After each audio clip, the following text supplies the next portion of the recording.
Welcome to PCMC. I'm Mike Bongiorno. Welcome to PCMC After Dark. This is our most... This is the Skinamax. This is our most grown-up episode. I always said episode. Episode. It's an escapade. Yeah. What? We've all had strokes. Yeah. Oh, we're so tired. What a week it's been. It's been the beginning of this week, I was in the Bahamas, Mike. Where were you? Hell. In hell. Work. You were in hell. What we're talking about today is... Oh, so this is an idea I had that I'm so happy about. You just pitched it to me like we're doing this. I was like, okay, I guess. Sure. We're doing our favorite nudity in pop culture. But I do feel like we have to set the table a little bit. Yeah, we do. Because it's not best, it's favorite. But also it's not necessarily like all titillating. Uh-huh. Oh, you just had to say tit, didn't you? It's not all titillating. No, like I don't have any, like there's no, like you could pick porn, like there's no porn on here. This is all like movies and TV and stuff. And look, so we, as always, we do a list of 10. We each do 5. Yeah. My list contains 2 that are attractive. Okay. That are titillating. Interesting. One that's cinematically meaningful. Oh, interesting. Okay. One that's weird as hell, and one that's funny. Okay. I thought of it. You know what? I think we might. Now I'm thinking about. Now we might have some crossover. Yeah. I thought of it. I had one that popped into my head immediately, and I was like, I definitely want to include this. And then how did it pop in there? Did it go boing? It went boing. But I realized the common trait that most of my examples. There's one that doesn't have this, but most of my examples has is like an effective deployment of nudity. Yes, that it's used well very used. Effectively. Yeah, it's not. And titillating is one of the things. It's one of the pleasures of cinema. That can be a very effective, right? But it response. Also could be poignant. It can also be disturbing. Mm-hmm. I have a dishonorable mention that I think is dishonorable mention. Yeah, I think is okay. To me one of the worst uses of nudity in a movie. Okay. Well, your brother was like, "Oh, what if you do this one?" And I was like, I'll just give the example. It's not on my list. He's like 16 candles. And I'm like, John Hughes is so lucky that his heart killed him because he would have been canceled to death. I don't remember it's in the opening scene. It's teenage high school girls. Yeah. I don't know if they're played by teenagers, but it's them in the shower. And it's, what the heck is her name? See nudity? It's Molly Ringwald looking at their breasts in the shower. Oh, I don't remember that. Yeah. Like you see all their breasts in the shower. There's a lot of weird shit in that movie. It's kind of like she's envious that they have women's bodies and she doesn't, but she's just, it's just the camera is feasting on them. Sure. No, that's not on my list. No. It's right. I'm like, it's so funny you remembered that, Anthony. Yeah, it is. Because he could care less about breasts. No, I always think when I think about that movie and I think problematic, I always think about one, the insanely problematic Asian character, and also like the date rape that's like presented as life affirming because a nerd does it. Well, a jock helps a nerd date rape a girl, and it's supposed to be great. Well, yeah, he just gives him his girlfriend. He's like, here you go. Yeah, have a girl. She won't know the difference. Yeah. Yeah. Great. It's wonderful. The 1980s, folks. So yeah, I in my list I put the character name and who played them and where it's from. Okay. Who would like to go first? All right. I don't have any of that. I don't know most of these. I don't know. No. I don't know like. You just describe it by nipple. Actually, I don't think I know like any of these people's names with the exception of one person. No, maybe 2 people. But the immediate example that popped into my head when you said like favorite nudity in a film is the Borat and Azamat fight. Yes. In Borat. That's on my list. It's on your list as well. Okay. Because I think when we talked a few episodes ago about favorite theatrical experiences, I think I brought up Borat and I said it was like the only time I had literally seen people rolling in the aisles, and it was during that fight. Yeah. People lost it, and it just got higher and higher and higher. People were losing their minds, and it's two men. It's Sacha Baron Cohen, and I don't know the gentleman who plays Azamat. His name is Ken Davidian. Okay. Division. Okay. I guess Borat's coming out of the shower and he finds Azamat jerking off to his Pamela Anderson magazine. Yes, who which he's going to marry. Yeah. And so he fights him, but it's a fight scene where they're both completely naked and one guy's very overweight. Yes, he's like a big fat guy. Yes. And it's just, I mean, the bravery of these actors. Oh my God, everything's out. Everything is out. Yeah, and it's like it's an extended sequence. It's so long. It goes on for so long. It's like a 3-minute scene, which is insane. So they fight. It's a fight, but it's choreographed like a sex scene. Yeah. So that's interesting. Yeah. So like they'll be like in a 69 position. One of them will be behind the other one, but they're fighting brutally. Yeah. But every thing they do looks like a sex act. And then of course they take it out of the room into the hall. Yeah, yeah. And then it really gets wild. Yeah. So they're running after each other, shouting.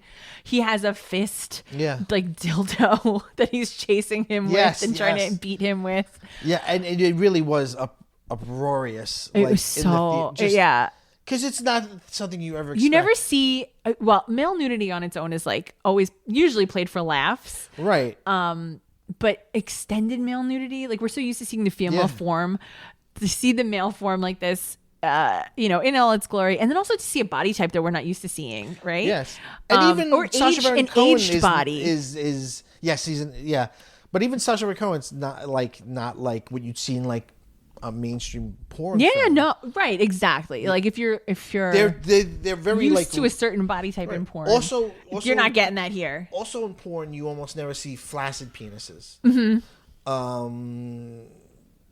There's usually big, hard penises. So like that's something you never see. Yeah. And then it is treated with horror by other people in the hotel. People are like frozen with fear or running away or screaming at the top of their lungs as this fight continues onto the stage. They're getting really, really roughhoused by the security team at the hotel. Sacha Baron Cohen really suffers for his art. Yeah. He really does. He gets his ass handed to him all the time. That film came out all the way 2006. Wow. Almost 20 years ago. That's crazy. And you know what? No one's doing it like him still. Yeah, that's true. So yeah, that's a good one. I had that one as well. That was my first thought. I was like, wow. Oh, that was your first thought? That's actually my last one. Really? I was like, oh, why did I not thinking of another one? No, that was the first one that popped into my mind. I was like, well, also I was trying to be like, I wanted a somewhat good division between male and female nudity. Okay. I didn't want it all to be boobs or whatever. All right, so I'll give you a titillating one. Okay. Titillating. Enough of that. Enough of this. Apollonia from The Godfather. Yeah. 1972. Okay. Played by Simonetta Stefanelli. Okay. She was 18 at the time. And we hope. Yeah, and then she went on to do more movies, and then became an entrepreneur. Yeah, and became an entrepreneur. She had a very good career and did very well for herself. Apollonia is the woman that Michael Corleone marries when he goes is hiding out in Italy, and she ends up dying. She gets exploded in the car. Yeah. He's teaching her English. He's teaching her the days of the week. Yeah, and she is her nipples look shiny. I don't know. You think they put something on them, like Vaseline or something? Possibly, or something about the lighting. Yeah. She's beautiful, but she has a very natural look that actually I think you don't see very much anymore. She looks like a real kind of person. Yeah. And it's beautiful. It's beautiful female nudity. It is. It is sort of almost pure in its way, even though it's supposed to be like because it's very like old-fashioned, right? He like buys her courtship, right, from her father. She doesn't say like a word this whole time, right? We don't see her speak, and it's problematic. I mean, like, oh yeah, but, she's like a young girl, yeah, and then she seems sort of unsure of herself in that scene as well, but she knows what she has to do, right? Like it's her wedding night. She has to present herself to her new husband, but he also seems like, I don't think Michael's a virgin. He's been to war, like he's definitely had sexual relationship with and Kay as well. Yeah, Kay's a modern woman, so you get the sense that they're definitely active together. But it is this thing where he also almost seems nervous Yeah. Like it's almost like it's his first time as well. It's a weird story element too, because it's not necessary, but it kind of like roots him there and kind of brings him more back to his roots. It's almost like that's his true love, right? Like even though he barely speaks to her. In part 3, he tells Diane Keaton about it. So he never even said he was married. He never mentioned it before in their whole relationship. Wow. It's funny because after that scene and they show the sheet, right? Like they show that they've consummated the marriage. Yeah. Then she has a personality after that. Then she's like a little bit of a firecracker. Like she's funny. She's cute. She's like, come on, let's go do this. And like you hear her voice after that. It's like it was like the social stigmas around sex and having to remain pure and not like be a loose woman with men held her back, right? And then when she experiences sex, she can kind of just be like, oh, all right, I have nothing left to lose. I can be myself. Yeah. And she had a great career. I mean, I've talked about this before. You do see a lot of female nudity in Italian cinema. Whether it be classy Italian cinema or horror Italian cinema, they love the female form. Yeah. And it's funny, she does this like slow walking towards him where she's like this almost like this she's truly presented to him him, right? She presents her breasts like, here they are, they are shiny. They're a shiny prize. She has big areolas. Just big old areolas. Which I feel like, I don't know, you don't see that a lot anymore. No, I think there's they just don't make them like this anymore. I think there's a type. I think there's, especially in porn, like there's a standard, right? Like a mainstream for sure look. And I think a lot of men and women see that and they're like, okay, women have to look like this or men have to look like this. Right. Yeah. She's clearly natural. Which is funny because you don't see them. I mean, if you look at like old Playboys and stuff, like they have tan lines, they have a little paunches. Like, I don't know, that stuff I find so much more beautiful. I don't know. It's crazy how it's evolved. Yeah, I feel like it's almost more exciting because you feel like you're looking at a real person, not like a doll. Yeah. And the weird psychology with tan lines is like where there isn't a tan, it feels more nude than nude. Mm-hmm. You know what I mean? Right. Like the skin is even more bare. Yeah. But no, you never see any of that shit now. They're perfect. They have surgery and they're made up. And then on top of that, the image is manipulated. Yeah. And they do crazy shit. They make your neck longer. They do shit that there's nothing you can never do. Yeah. They make your eyes bigger like Disney princesses. Mm-hmm. So Apollonia, some of the best boobs in cinema. Some of the best boob work in the biz. Yeah. Aw. Good for her. What? I forget what she went into business doing, but she made a life. She made a life for herself, and good for her. Tell me your next one. Similarly, in the sense of presenting a body, but then the body goes from being beautiful and desirable to horrible. Ooh. I have The Shining. Is it on your list? No, it's not. But that's such a good one. Okay, that's such a good one. So in The Shining, both deployments of nudity. It's like it tells you so much. Yeah. Both about the story and about the character. So in room, was it 237? Yeah. So in room 237, which is like the big haunted room. Yeah. In the hotel, and Jack Nicholson's already like slipping into madness and like recurring into alcoholism, I guess, at that point. He enters the room, and I think, is he going there because the little boy was attacked already? Yeah, and he's like, there's no one in here, but but Wendy makes him go. Yeah. So the woman in the room has already attacked. Yeah. Danny. I can think of his name for a second. Has already attacked Danny. And so he goes to check it out. So he goes and he sees it's so scary. It is so scary. And it's like filled with, it's like a dreadful scene. It's so filled with dread. The music is really suspenseful. And Jack Nicholson enters the room and there's a beautiful naked young woman in the bathtub. And but she seems very natural too. She seems very natural. Yeah. She's got the great like 70s bod. Yeah. And she's gorgeous. And she's like Yeah. Completely nude, and she's coming towards him. Yeah. And he's like all about it, but right? I'm so obsessed with the way, because I saw this very young, too young. I've always been obsessed with the way he embraces her. Because it's like, talk about risking it all. Like, this has got to be a ghost, right? Yeah.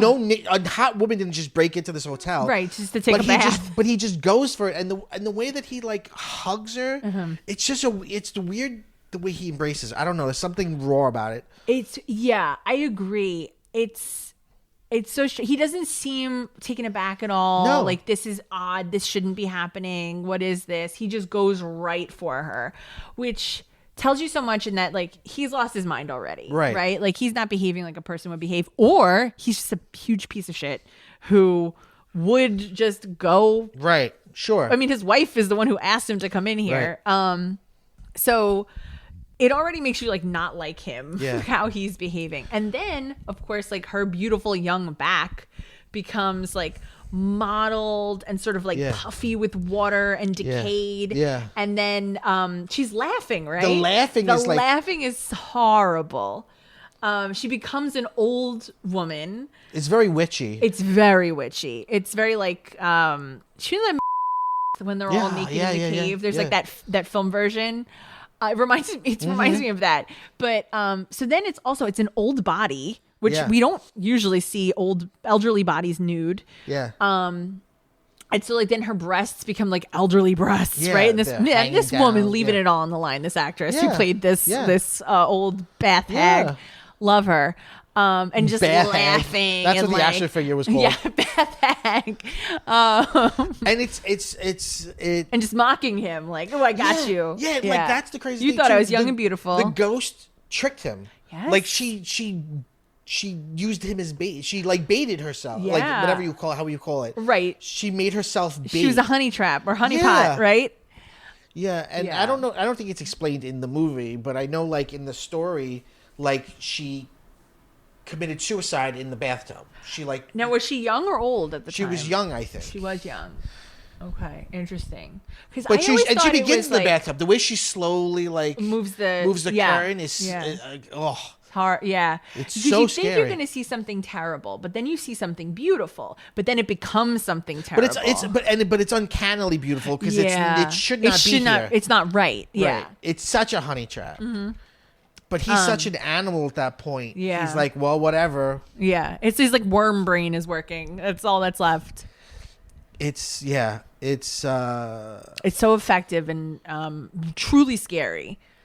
Very scary nudity. But it says so much about, like how we treat bodies that are older. Yeah, that they're an object of horror. Yeah.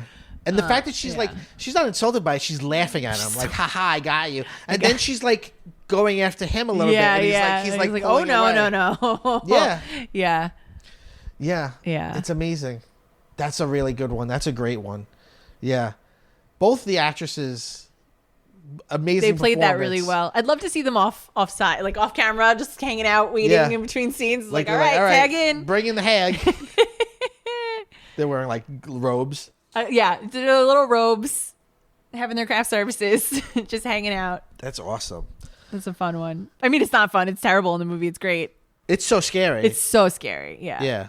Yeah, it is. It's so scary. Okay. So my next one is from kind of a TV movie that not a lot of people have seen. Oh, okay.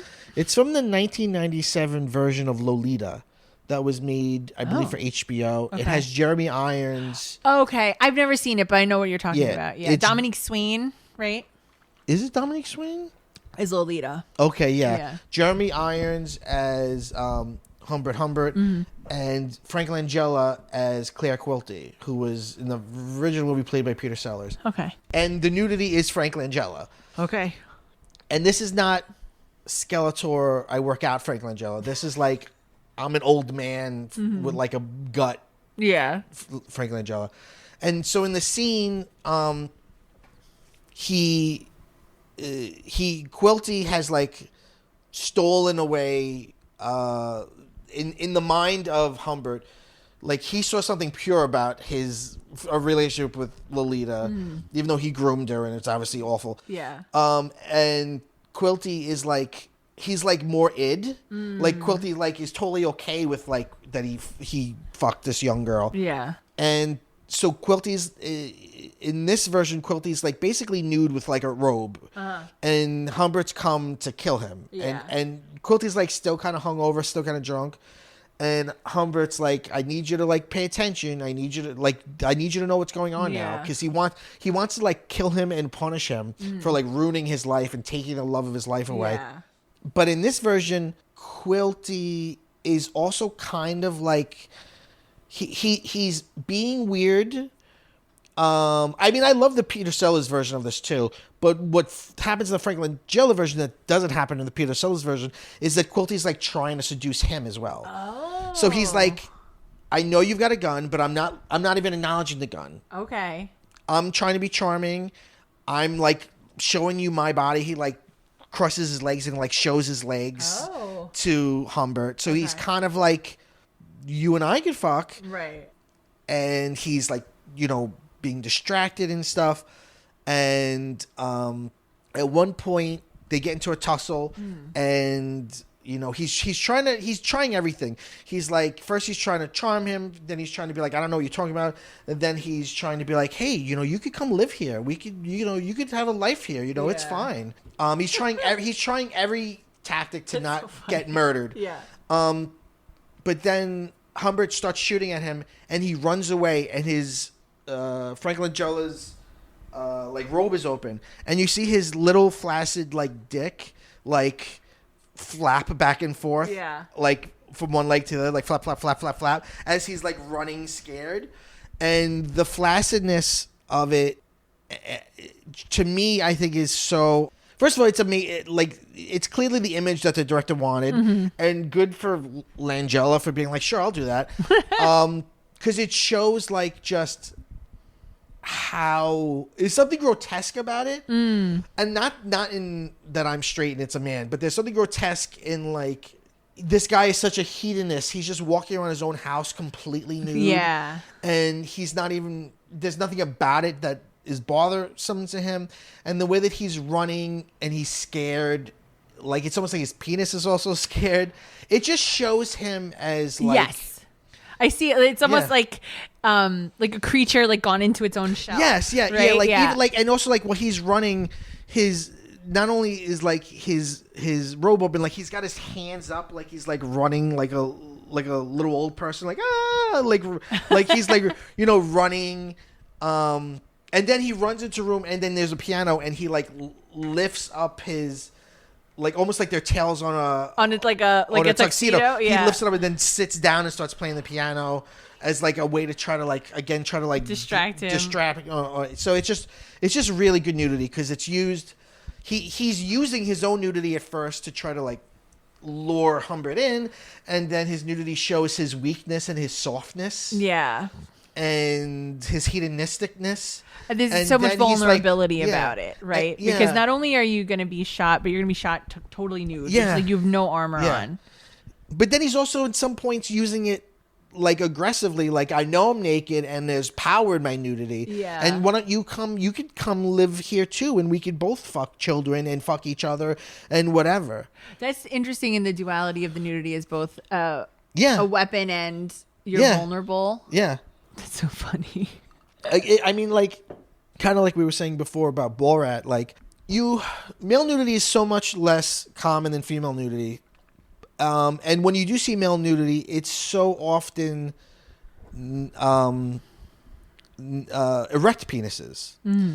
Flaccid penises are tiny. They're small. Yeah. You know what I mean? That's what they are. Well, I think I read somewhere that like the idea of the male nudity being so much more like lewd or always treated for laughs, or even more like it's either like treated for laughs, or it's treated as more lewd than female nudity, or it's treated as more aggressive than female nudity, is because it's basically like what the state of the sex organ is in, right? So, and it's because interesting. Male nudity is so outside of the body. Yes, that's true. Whereas female nudity, essentially, it's like your sex organs are more so it's like interior. An invitation. Yeah, so you come inside versus being outside. Yeah. So in that way, it's much more confronting, right? It's like taking off your armor. To have a flaccid penis is like to not be ready for battle. Yeah. Or for colonizing this woman's vagina. That's right. And it can be dangerous, of course, because, of sex assault and all these different things. Yeah. And that's why I think in the Borat scene, even though we're like laughing, the women in the elevator either fully run out or just get out as quickly as possible at the next stop, right? Because they're like, these are naked men. They could do anything. No one wants naked men around. No one wants a naked man around. There's also the cinematic thing of the male gaze that, the industry is male, the culture is male, the camera person is probably male, and the point of view of the lens and the point, and usually our point of view is tied to a male protagonist. It's all male. So of course female nudity is always titillating, and male nudity is either scary, pathetic, or funny. What I like about this is it's kind of a bunch of things at once. It's a good segue into my next one too. Go ahead. Do you want to go? Do you want to say anything more? I do like the like a tuxedo tales. Yeah, no, it's really interesting. So it's a fascinating. I've never read the book Lolita, but I've seen both film versions of it, and in both versions, the scene is fascinating. Of like the weird cat and mouse of one person wants to kill the other, and he's trying to. Humbert wants it to be a moment, and Quilty's like not allowing it to be a poignant moment. Like, he's like, come on, like, take it seriously. I'm menacing you with a gun. And he's kind of like... And also the fact that there's a gun and a flaccid penis and, like, one is, like, Yeah. The Freud of it all. Yeah. But go on. What's your next one? Okay. So, that's a good segue. The vulnerability of nudity, right? Because my next example is from Eastern Promises. Ooh. Have you seen this? No, I actually haven't, believe it or not. Okay. I got to show you some GIFs. Because I need you to understand the intensity of the nudity that is happening. And I wrote my master's thesis on David Cronenberg. Did you? Okay. I haven't seen it. So this is a Cronenberg film. It's about the Russian mob. And Viggo Mortensen is the main character. And he's sort of like the right-hand man of the mob boss. And he's at odds with the son of the mob boss. But they're all very close. And then later in the film, you discover that he's actually undercover and has been undercover for years. So at some point, and I can't remember plot-wise why they're there, but a hit is taken out on him. And he's visiting a bathhouse at the time. So he is completely naked. And someone tries to take his life. And I think it's two guys come. And they're fully... Are they also naked? No, they're fully dressed in leather coats, right? So they have like additional armor on, right? Because a leather jacket, I feel like, is, it's practically... It's hide. It's a hide, right? Yeah. It's strong. It's a tough animal skin, right? Yeah. And he's nude. And they get into the most brutal close quarters fight that goes on for so long. And Viggo Mortensen is nude this entire time. And he's like extremely muscular at this point. Like he's, I don't know if he's always had a physique like this, but his body is like very sinewy. Yeah. And it's kind of like that thin, muscular body. And he's also, for this movie, he looks like he doesn't look like he works, like he lifts weights. He looks like he runs. Yeah. Like he's just so active. That's how he's muscular, right? So he also, for this film, has all these tattoos because they're meaningful in the Russian mob. Sure. These are meaningful tattoos. In fact, Viggo Mortensen said at the time he was making this movie, sometimes he would go out to eat and he wouldn't take the tattoos off. Really? And he noticed that if he was eating at a Russian restaurant or if he was in a Russian part of town, there would be people who looked nervous to see him. Like he didn't realize the implication of the tattoos and how serious it was taken in the community. So he would have to like cover his tattoos if he was going out afterwards. But in any event, I think a tattooed body is a fascinating thing too. It is. So he's tattooed. He's fully out, right? Yeah. Full bush. And there's a lot of kicking happening in this fight. Really? So you get these shots where he's like fully kicking somebody. Oh, wow. We're looking at gifts. He is stabbed. Oh. So he's nude and being stabbed. He survives this fight and he wins, but it's crazy because you're like, oh my God, he's getting attacked and he's naked. How is he ever going to possibly win? Yeah. And there's these insane shots. Like you fully see his, like he's everything. fully out, bent over, like wow. as vulnerable as you can possibly be. And the effectiveness of it is that like, it really heightens the stakes of this fight, right? So like anytime someone gets jumped by two people when they're wearing clothing, you know, they're potentially in danger, especially if they have knives, right? Yeah. But I don't know. I think mentally we're like, their clothes will protect them better than no clothes, right? Even though it's just fabric, and a knife could go through that. It's something. The visual. You have nothing if you're nude. You're right. You're just, you know, they know how he doesn't have a weapon. You know, he doesn't have anything to help him. There's no tricks up your sleeve. Right. There's nothing that could possibly help him in this situation. And it's a bathhouse. So there's nothing like he can rip off the walls. So you're like and use. Sweating and stuff too. And it's slippery. Everything's slippery in the room. So it's just, it's like he only has his brawn and his wits. And in that way, it's a very dynamic scene in the choreography, and it's also just it's a very suspenseful scene because you're like, wow, how is he gonna get out of this? Wow. Like, what does he have? Right. And I feel like it's where in the film is this? It's towards the middle. Okay. I think it's towards the middle. It's just a very effective deployment of nudity. You're like, this is all I've ever heard about this movie. Is the movie itself good? Yes, it's a little. I feel like it's a little more melodramatic than A History of Violence. Because this story is like a secret baby, and like this person doesn't want to find the baby, and then like but I like it. I do like it. I like the story. But this is the standout. It's sort of like the diner fight in A History of Violence, or he just choreographs the fight scene so well. Yeah. Which, like, who knew with Cronenberg? I never knew him as like a fight guy. Yeah. But yeah, whatever stunt choreography he works with is really, really. It's always good. Brutal, and you very can feel visceral. the weight of it. Yeah.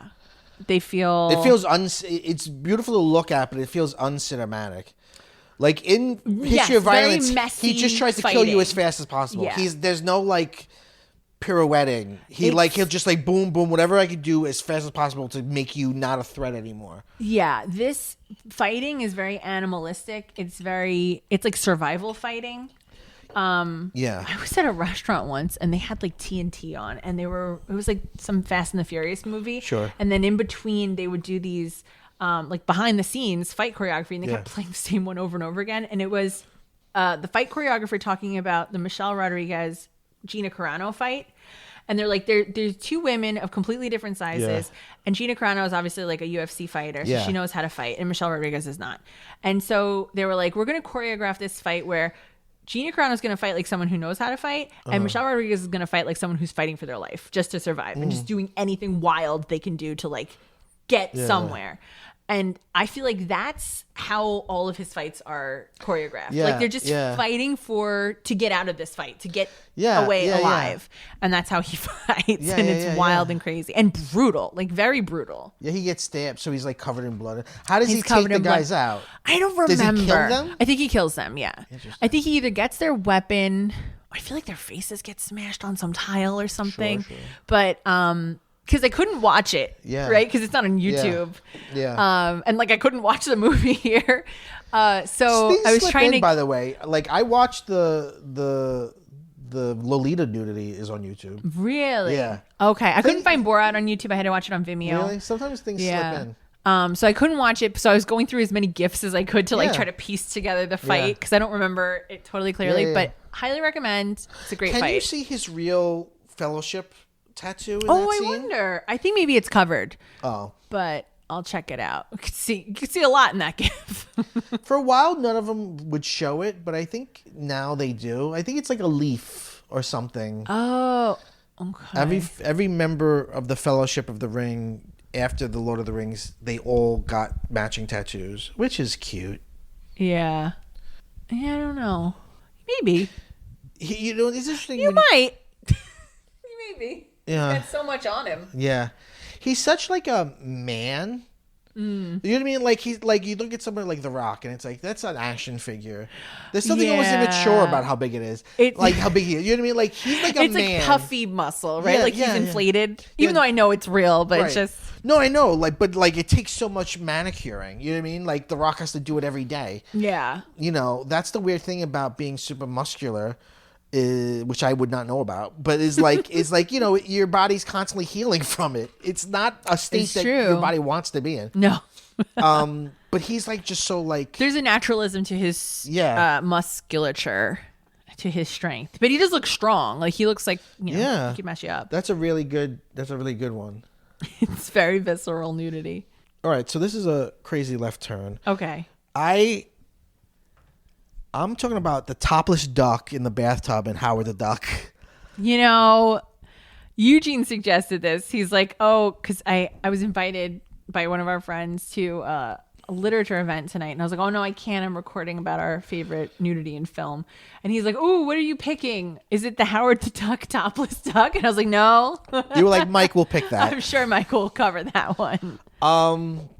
You know what's amazing is I cannot find who this person was. Really? And they probably don't want to be known. It's clearly a woman with the duck head on. Oh, and like things it's are real applied boobs. to them? Okay. No, it's just paint. She's just painted white. Oh. I've never seen this movie. It's the first Marvel movie and the best Marvel movie. Oh my God. No, it's so funny because they marketed it as like, this is Lucas's next big thing. And everyone was like, fuck yeah, George Lucas. What's the follow-up to Return of the Jedi? So I had no idea it was a real person's body. I thought it was like a costume. No, it's a real person's like a body. mascot outfit. It's very clearly a real person's body. So, with a mascot head. Okay. All right, so do I have a picture? I usually just have it as my backdrop. So all right, so in this Howard like on a duck planet, which is it's just all bad duck puns. Okay. And everything is like what we have but duck version. Like he's got an Indiana Jones poster, but he's a duck. So anyway, he's like in his recliner chair and he's being sucked from our world from his world to our world. And as he's like being like taken here, this is it. Let me show it to you. Are you sure? It seems it looks like a chest plate. You think so? You know how like drag queens wear chest plates? Oh, maybe. It looks like a chest plate that's painted. There's something about the nipples that strike me as I'm looking here because it looks like feathers by the for sure by the armpit, and I feel like that would be attached to the chest plate. You could just put it on top of your chest like a rubber By the way, piece. look, is that like real legs? Those look like human legs. This looks like a piece to me. This looks like something that they put on like this, but it would be rubber so that it looks real. Yeah. This is like in the beginning of the movie too. As he's like being that is so wild. He's being insane. His chair is being dragged. He's like breaking through other apartments. Okay. And this is an apartment he breaks through, and it's this lady duck. She's trying to do self-care. Yeah, she's got the towel around her head. She's in a bubble bath. She's got like a glass of. Those are women's legs. Yeah, that are skin. Those are real lady legs. Not white as a ghost. Those are. So we think this is a woman. Oh, we're gonna make a sticky out of this. You can make a sticker out of it. You just drop it into conversations. That's so funny. Oh my god. Oh my god! I can't wait to drop that into conversations. That's so great. All right. Anyway, so anyway, when I should make one of Viggo Mortensen naked kicking someone.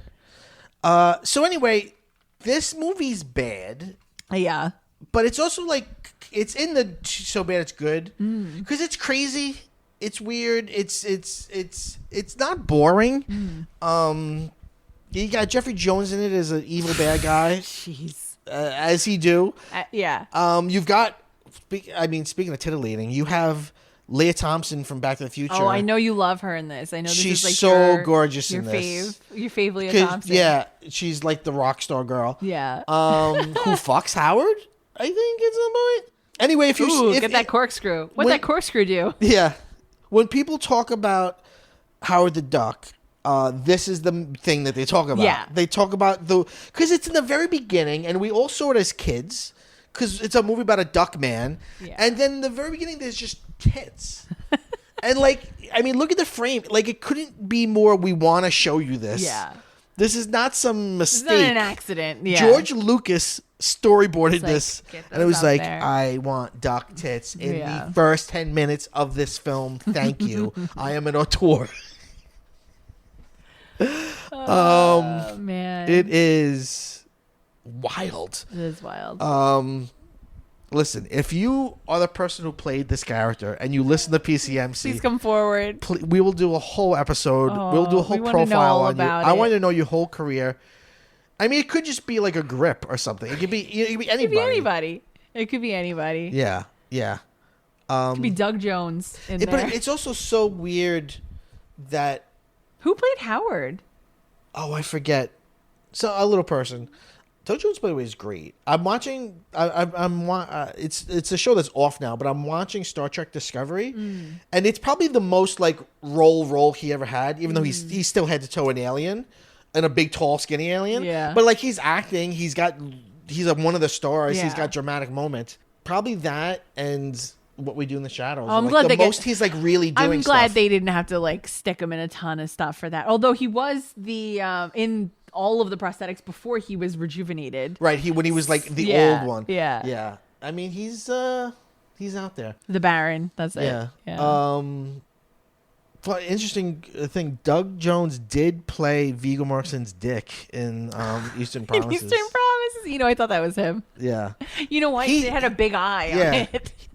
You know what it is? He disappears into the role. Oh, he really does. Yeah, the topless duck. Oh my god! Yeah, that is an iconic one. It is. It's really iconic. In the 80s, there was just nudity in everything. Comedies, family movies, it was just like boobs in movies. Yeah. The first vacation movie has full frontal boobs from what's her name? Christy Brinkley? Is that it? No. Oh, maybe. Oh, but no, it's Beverly D'Angelo. Beverly D'Angelo. Yeah. I mean, it's wild. Yeah. You bought a ticket for a motion picture back then, and you were expecting to see some boobs. Yeah. Yeah, I do. We were once a proper country. It used to be a proper country. That's so funny. But anyway, what's your next one? Okay. This one is, it's not my favorite, but I like it. Wait, can I say something? Yes. That wasn't tittillating. That wasn't, you know how before I said I had a few that were titillating? Yeah. That wasn't one of them. Oh, no? No, that was the weird one that I said. Just so you know. Oh, okay. I just wanted to make sure. I'm pretty sure it was titillating. But I do think, all like the 10-year-old, 12-year-old boys that watched it, we did felt something weird. It's something. Because our tail feathers fluttered. In a weird way, it's sort of like you're seeing Daisy Duck. Do you know what I mean? Yes. Like, who doesn't want to fuck Daisy Duck? I mean, she's always like sassy. Yeah. She's a little bit more of a bad girl than Minnie is. Yeah. She's out. She's got her boobs out. You know that. So it's kind of like that.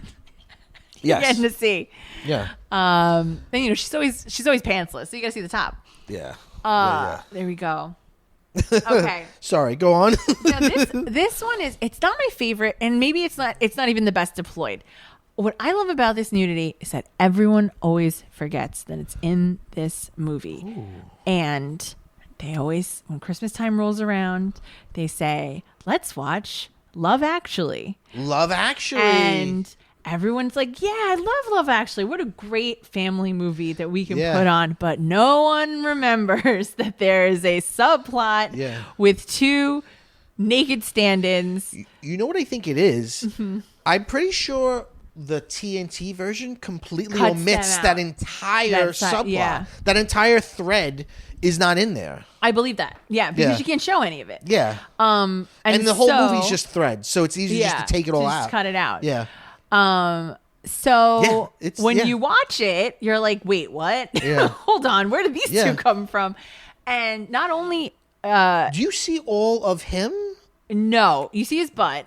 Okay. You don't see her vagina. Like, you see her butt and her breasts. Okay. And at one point he's cupping her breasts. Yeah. Because they're simulating sex for the film. So the story is that the story is they're naked stand-ins. They're like body doubles for the actors in a film. And they're doing the sex scenes. And so she's like, she's riding him. She's blowing him at one point. Like, it's really like, it's pretty, graphic. Yeah. And the joke of Merry Christmas. And it is really funny, is that they're both the two like sweetest people you've ever met, and they're kind of shy, which is funny because of what they do, right? And they're really like making small talk. They're so sweet with each other. Like he heats up his hands before he puts them on her, so to make sure she's warm. Yeah, and it's just actually very heartwarming. Yeah, what's playing out while they're doing these like graphic sex acts to each other, which is so funny. And they just seem like two sweeties. And then they end up, the whole thing's like they like each other, even though they've just met on the set, right? And that they'll go on a date by the end of it, right? They realize like they have a lot in common. And then I think when they show everybody at the airport at the end, they're engaged. So you see like they have been in a relationship. And he says something like, he makes a joke. I don't remember what it is, but it's sort of like, maybe it's something a little, he makes like a sex joke maybe. And she like nudges him and is like, ooh, cheeky. Like, ooh, you're so bad. But that's always the joke with them, is like, they're very innocent despite what they do. And it completely derails the family Christmas watching, because everyone's like, oh my God, I can't watch this. Nana's in the room. Yeah, no, you're sitting on a couch with your cousins and aunts. It's like, oh no, this was a terrible choice of film. You're trying to eat the 7 fishes. And and then there's a woman blowing a man on screen. In what is otherwise family film. It's so funny. It's so funny to me. Can you see his fellowship tattoo in that scene? I don't believe so. I think does he before. Have one? No, I think it's before he was in the Hobbit. Oh, right, that's the Hobbit. He was in one of the... Yeah, you're right. Do forget about that. Everyone forgets that it's there, but it gets you. Oh, it'll get you. I was just thinking about when you were describing what you see. Breasts are nudity, but they're like this. They're like PG nude. Like there's like a class of like, breasts are fine. Well, because they're in art, right? They're in fine art. But vaginas are like a big thing. Yeah. But there's also like pubic hair, like that obscures labia. Is like, okay, that's one step. Like seeing pubic hair, that's still technically full frontal. But if you can like see labia, if like you actually see the vagina, then that's like a whole other level. Yeah, there's like. I feel like there's tiers to it, right? And breasts are probably the lowest on that. Yeah, it's because they would put them in anything. Yeah, and you see them in the wild, right? Like if there's a nursing mom around, like lady, those boobs are out. Yeah. Also, it is legal for women to be topless in New York City. Thank God. Anywhere? I believe so. Interesting. Yeah. But most women don't do it because of terrible men. I mean, sure. Also, who won? I don't. On a hot day, is this something you don't want to be doing that. No, you gotta. No, because listen. I guess it depends on your cup size, but on a hot day, I'm sweating. I don't need. Sure. That's additional sweat. Sure. I gotta lift and separate. Sure. But in any event, In any event, no, that's a really good one. Well, I have an honorable mention before my last one, if you want. It's sort of about like this acceptable nudity, and it's Titanic. Oh yeah, the Kate Winslet nudity, because I feel like that's classy. It was a classy nudity that everyone's parents were like, okay, we know it's in here, but we're all gonna watch it because we love this movie because everyone loves it. Because you just see her boobs, but you see her full form. I think at one point, and then you see her. I think you see butt crack. Oh, maybe you do. Yeah. And then the sex scene, you barely see anything. No, you see a sweaty hand. You just see like them very close together, and you don't see their bodies really much at all. But and how gross she's fucking an Irishman. How disgusting. Is he Irish? I mean, I guess it's Dawson. I don't know. Isn't he filthy Irish? Isn't that the whole point? No, he's American. He's from Chippewa Falls. He has an Irish friend. Oh, okay. And then Fabrizio is a filthy Italian. Yeah, it's Italian, Irish, and American. It's like the whole Ellis Island crew. The whole Ellis Island crew, filthy buggers. That's a good honorable mention. It's classic. I have one left, and you have one left. Yes. Should I do my dishonorable mention? Sure, yeah. I also have an honorable mention because you made me just think of it. Okay. Fatal Attraction. Fatal Attraction. Oh, okay. Not Basic Instinct. No, Basic Instinct. Okay. Not Fatal Attraction. Okay. Because I was like, what's the nudity in Fatal Attraction? Is it boobs? I think there is nudity. Probably. In Fatal Attraction. But no, Basic Instinct. Okay. That was huge. That took the world by storm, that one shot. Is it a Paul Verhoeven? Yes, it is. Okay. We're just talking about RoboCop. Yes. Sharon Stone is... Do you see RoboCop's vagina? No, you don't. I wish you did. You do see... No, you don't see anything. No, you might see boobs. I don't remember. She's being... What do you call it? Sharon Stone is like... Being interrogated, right? Being interrogated. Yeah. It's an infamous, like, for, like, white murder. Outfit, right? Black interrogation room. She's smoking a cigarette. Yeah. Newman from Seinfeld's there, legs. sweating. Yeah, and by the way, you barely see anything. You just see like the smallest peak of pubic hair. Mm-hmm. But she does it to like throw them. Mm-hmm. So it's like a very powerful move, and it was like parodied to death. Yeah, it was such a big deal. Yeah.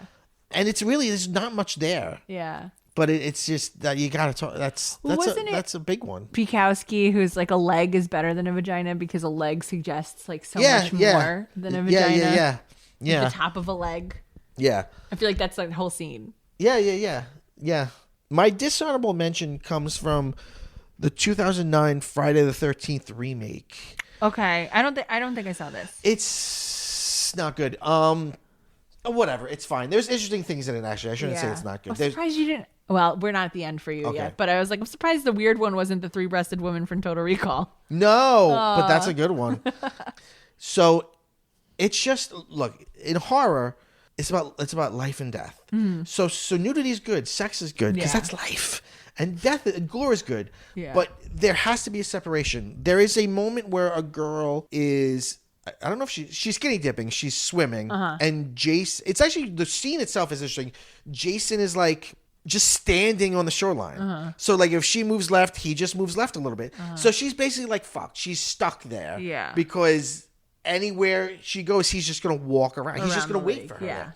So I forget what happens, but somehow she's under like she like swims and she's under like a dock. So she thinks she's safe. And then he takes his machete and like puts it through the dock and it goes into her head and kills her. And then he picks it up. As he picks it up, her body gets picked up and you see her breast. And it's the separation isn't there. Yeah. It's a moment. You can't give me both of those flavors at the exact same time. And I'm not a conservative in any way, but when I say that, like, no, that's wrong. That's not good. Like, I don't, like, show me the boobs first and then show me the gore. But don't show me, first of all, she's dead at this point. So and I know it's an actress and she's not really dead, but they're dead boobs. Yeah. And it's just the fact that it's like, it's a gore moment and it's a scare moment. It's also a penetration moment. Yeah. At the same time, you're giving me boob, and it's framed clearly like, look, here's her boobs.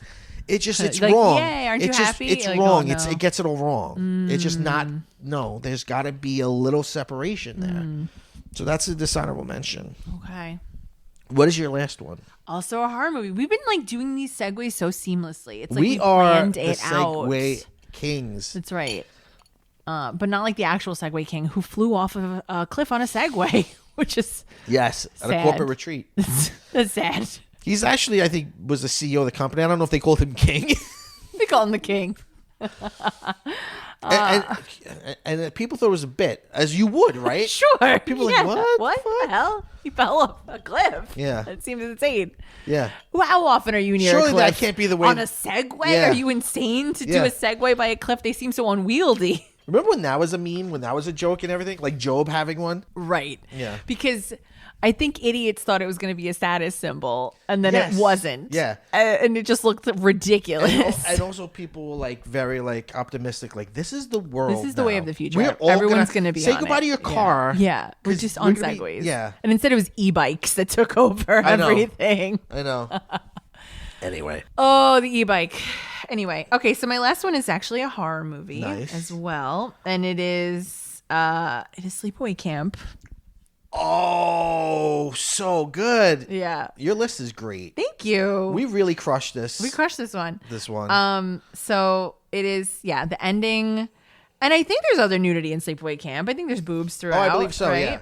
yeah. But this is the ending, the infamous ending, where this was on a list that I did. I did an episode with Nadia of like moments that get stuck in your head. Oh, yeah. Like images. Yeah. And the uncanniness of this moment. Oh, it's so uncanny. It's the weirdest, most disturbing, uncanny nudity. Yeah. And so the story of Sleepaway Camp is sort of it's super problematic. It's so problematic. Yeah. It's anti-gay, it's anti-trans, it's just anti-everything you could be in the 80s. Everyone's got and Bill talked about this, I think, the last episode.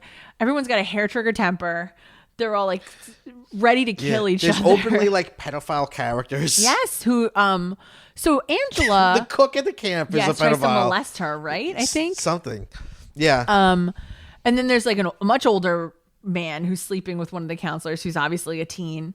But Angela's the main character, Angela and her brother. Yeah. And they go to this sleepaway camp and she's being like bullied and harassed by everybody. Right. Everyone's like very hypersexual, even though they're supposed to be teens. And she's not, and she seems more reserved and shy. But she looks like, and I'm gonna say this, and I'm really like towing a line here. Yeah. But she presents as female. Yes. Right? There's nothing about her presentation that would make you think to us as a otherwise. Female. Yes. We're told her name is Angela. That's right. Yeah. And other than her just not being as showy, I guess, as the other teens are in the movie. Right. She doesn't have. She's pretty covered breasts, up, but I think she's pretty like flat chested. Yeah. But she's also young looking. Yeah, and also some people just have small cups. It's fine. Yeah. But yes, and she's very cute. And it's a whodunit slasher. Yes. So so we don't know. So the whole movie, you're like, who's the killer? Who's the killer? Yeah. These kids start dropping off like flies. Yeah. Then you think it might be her brother because anyone who bothers her is getting targeted. You also when you'll see images of like very clearly like man hands with hairy knuckles, like with weapons. So they're trying to steer you towards it's a guy. It's a guy, right? Yeah. So then her like stupid crush, who she catches kissing someone else. Yeah. But he's like very apologetic. He's like, I'm so sorry. And she's like, it's okay. Like, come meet me at the lake. Yeah. And then the last scene is they find her holding his head. Yeah. And she's got this crazy face on. It's been so long since I saw it. Mm-hmm. Isn't there? But something cracks her. Something cracks her. Do they almost like? Does he like kiss. Touch her? Oh, they kiss. And the kiss sets her off. Okay, yeah. So she's okay. What's revealed at the end of this film is that Angela is in fact a boy. Yeah. And has been forcibly dressed as a girl her whole life ever since she became and given a female identity of this aunt of hers who was like, I already have a boy, I want a girl. Right. and that's how you do it. Raised her as a girl. Yes. And so she's psychologically broken. Right. And she's also already fragile and probably already psychologically broken because there was an accident, like a boat accident, right, that like killed it's not really clear. Killed her sister. And her father, who was gay, and she witnessed them in bed together, him and his lover, and that also traumatized her. Right. As well. It's all like it's layers of trauma. Queerness is murderous. Being queer will lead you to have an accident that will kill your sister in a boat, but also make you a serial killer. But it's also like Buffalo Bill and Norman Bates of like, if you have like gender confusion leads to murder. Or that gender confusion is just the product of a sick mind, right? Yes, like that it's right. You're wrong. Right. So, and then this famous final shot of the film where it's her head and she's got like wide eyes and a huge gaping mouth and she's holding a severed head, but her body is that of a teen boy. And it's like obviously a masculine body. Her penis is, I keep saying her because it's this character's Angela. Right. Her penis is visible, full bush, right? And the big reveal is like, and she's a boy this whole time. I'd say it also looks like a male body. It looks like a grown male body. So it's very uncanny. It's also it's also so clear the neck and the chest are not the same body. Yeah. So she's like, I don't know if it's really her head or if it's I think it's a mannequin head, honestly. Right, because, it doesn't look natural. Right, because the stillness is very weird. Yes. And she's also like making a weird like guttural noise. Yeah. So just the way the camera moves, it's all just... It's also like, uncanny. Yeah, because you're kind of like, what am I looking at? Yes. Like, it's very, very wild. And the presentational way that it's given to the characters and to the audience is... It's like this big reveal. Like, oh no, she lied to you. Yeah, this whole time. Right. Yeah. And therefore, she is a killer. She's crazy because she's a man, but she's dressing like a woman. Right. Yeah. Right. That's a really good one. And it's definitely like iconic in horror, that ending. Oh yeah, absolutely. The woman who plays Angela is like big in the world of like conventions and shit. Oh yeah, I bet. She's made a whole life out of doing that. Good for her. Yeah. That's a really good one. And that's interesting because it's almost like nudity as shock. Yeah. Or nudity that's supposed to like scare you almost. Yeah. But that's the whole thing of it's like the green ribbon, like, and her head fell off. Right. Like, it's the ending, and she was a man. Right. Yeah. But that's what transphobia is, right? Like, what if you're lying? Like, what if you really have something different from what I think you have? Right. I'm so scared of it. And you've hoodwinked me. Yeah. And now I'm gay. Yeah. You made me gay. Yeah. Yeah. Yeah. You made me gay at summer camp. Well, my last one's not as good. But it's also from a horror movie. It's from 1985's Return of the Living Dead. I know exactly. This is a titillating one. This is some of the most famous nudity in horror cinema. There's a character played by Linnea Quigley who always played like the hot babe in every movie. Yeah. It's party time. Yeah. The movie's like very like punk rock. Yeah. And she's like, her character's name is Trash. And she's like she has like a like. She got crazy hair. Crazy like red like. Spiky, is it? It's like a flat top. But it's obviously a wig too. Yeah. And at one point, and they're hanging out, drinking and having fun in a cemetery. Yeah. And at one point, she's like, I feel like getting nude. And then she just strips entirely naked. Like you do. Yeah. And dances on like a sarcophagus. And every one of her friends is like, woo, yeah, this is great. And this is why we can't hang out with you. Yeah. And you don't really you see her breasts. You don't see pubic hair, but you don't see anything. I think she was wearing like a fleshy like patch over her vagina, but you don't have that. Well, sure, you don't want to get that on the sarcophagus, right? But you don't have like we were just saying, like the classy bush. Mm-hmm. Like you clearly no hair there, but you don't really see anything. Mm-hmm. You see her butt, and she's just wearing dancing. Glasses. Yeah. Oh yeah, I wear my glasses for this scene. Oh, I'm like, hello. It's just ridiculous. It's wild. It's so over the top. It's crazy over the top. That's already over the top. Yeah. It very much fits the vibe of that film. It does not feel out of place. You're like, yeah of course this happens in this movie. This is insane. Linnea Quigley is amazing. She once did, when this was a big craze, she did her own workout VHS, but like it was horror themed. Oh, that's so she's like doing like aerobics, but there's also like a guy with a chainsaw. Oh my God. She did so much stuff. She's also building an episode on the Horror Hall of Fame Awards, and she did these little interstitials of like makeup tutorials because she was married for a long time to that famous makeup artist who like made Slimer and stuff. Oh, wow. Okay. She's also like if in the movie Night of the Demons, she's like in a baby doll dress. Okay. And like she's like bending over and showing people her underwear. She was like always like if she was in a movie, you're like, oh, we're gonna see her boobs. Right. Linnea Quigley's in this. Yeah. They she hired made a career her out of it. Yeah, she was the one who was like, no, I'll be nude in everything. Yeah. And she's a queen. She's a queen for that. Yeah. We celebrate her. We celebrate trash. That's right. Oh my God, Linnea Quigley. Yeah. It's so funny. Yeah, that's my list.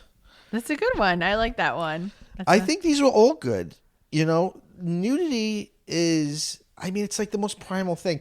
Like, you know, they say like every time a medium is created, it immediately is used for sex or yeah. You know what I mean? I mean, like we have stag films and like going back to like the very, very, very beginning of cinema, there's like just images of nude women, like nude people. Like it's just, of course, we use it for that. Yeah, as long as there's been film, there's been of course, nude film. Yeah, nudity in film.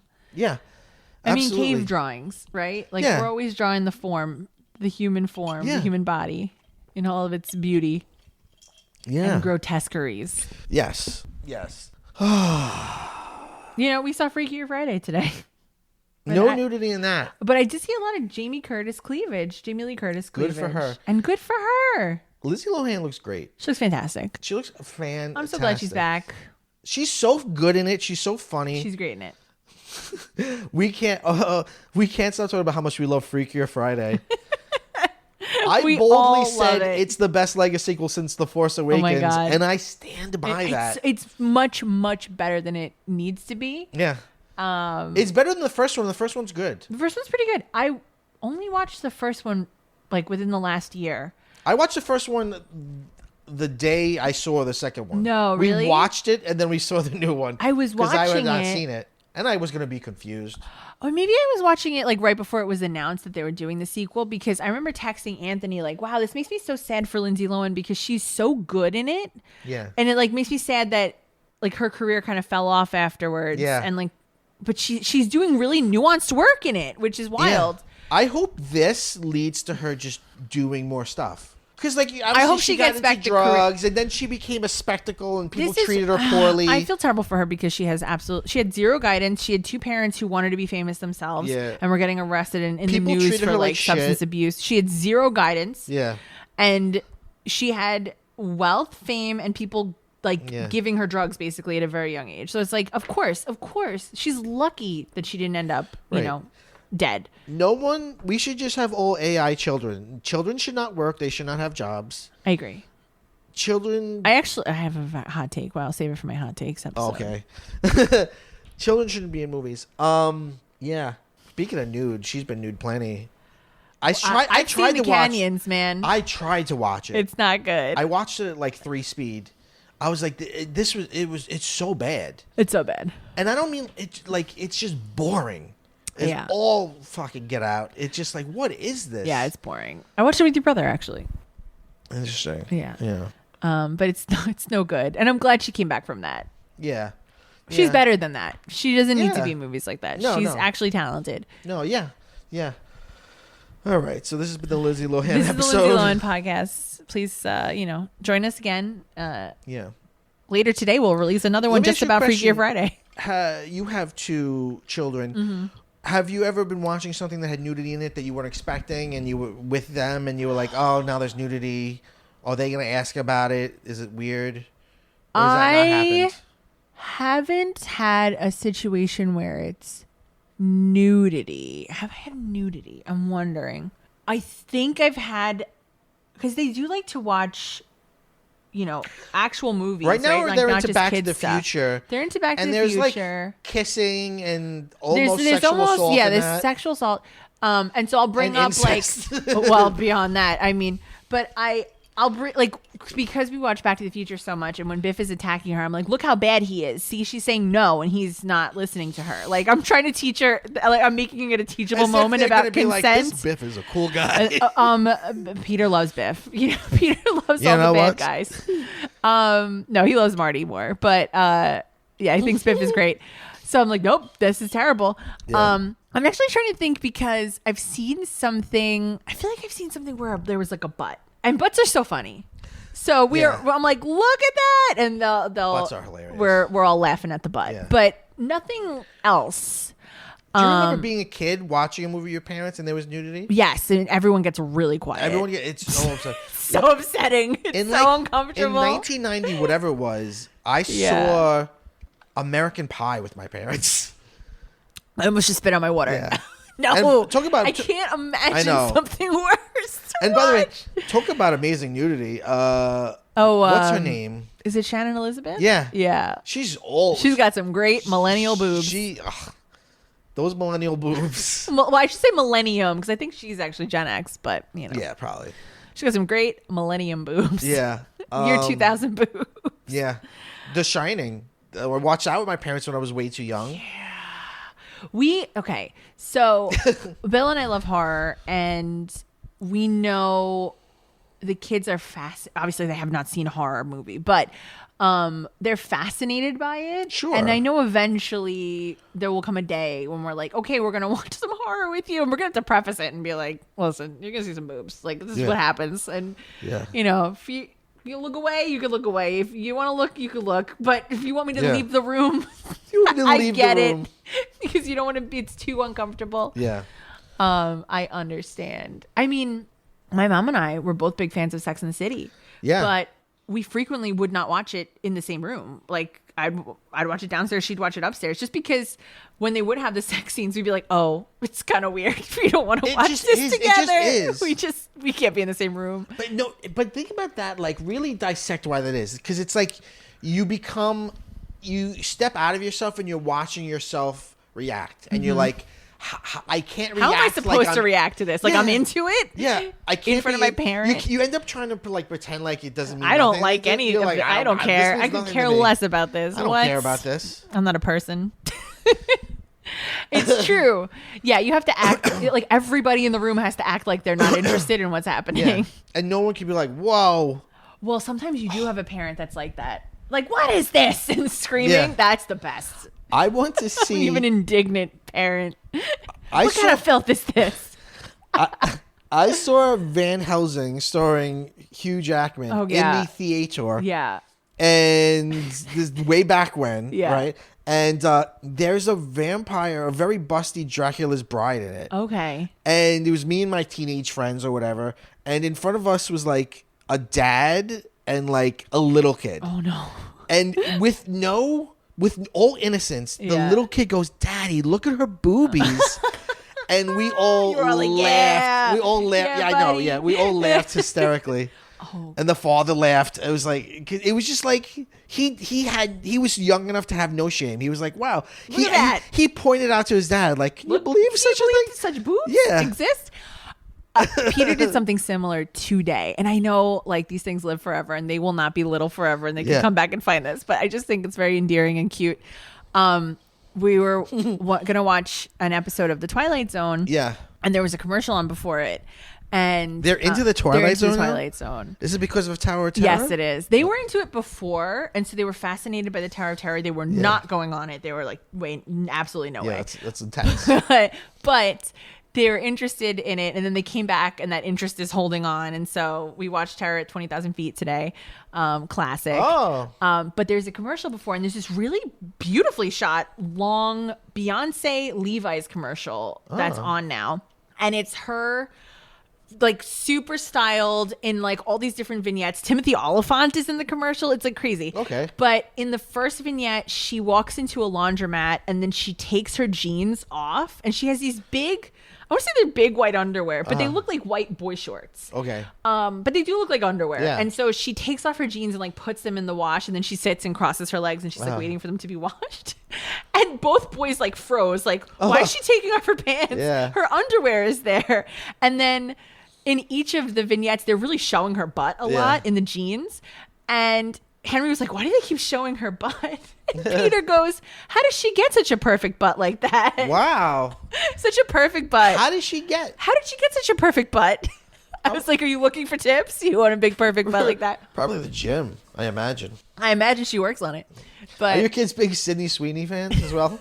They're not, I don't think they know who she is. They're not embroiled in the political discourse of those jeans. I do like that Levi's released this campaign, I guess, right on time, right? Yeah. Like perfect time. Who's going to fix it? Beyonce. She'll fix it.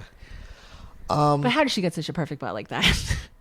Have you ever heard the story about, this could be totally apocryphal. Have you ever heard the supposed story of how Tower of Terror happened? No. They had lightning struck the tower while the people were in the elevator. No.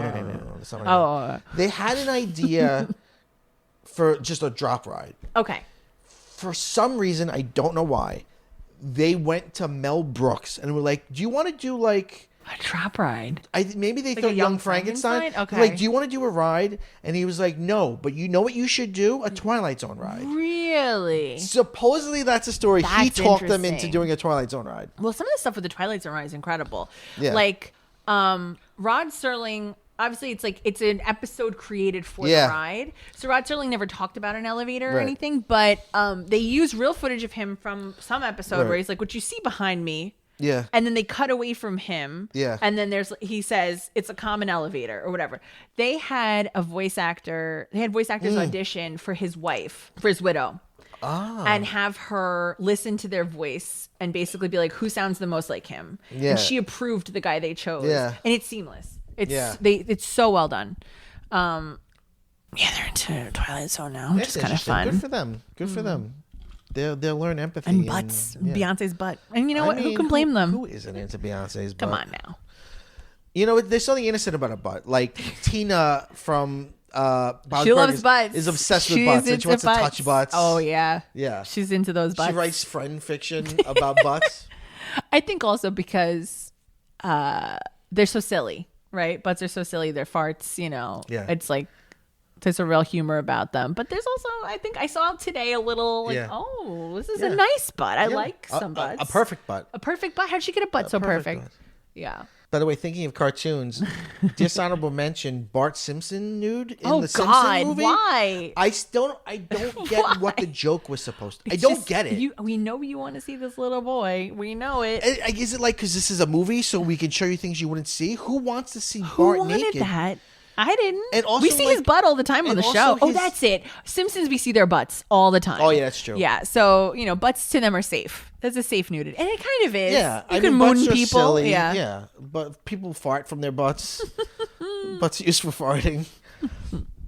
All right. Well, we could talk about butts all day. I mean, this has been PCMC. I'm here with Miss Janine Gagliardi. That's right. Ms.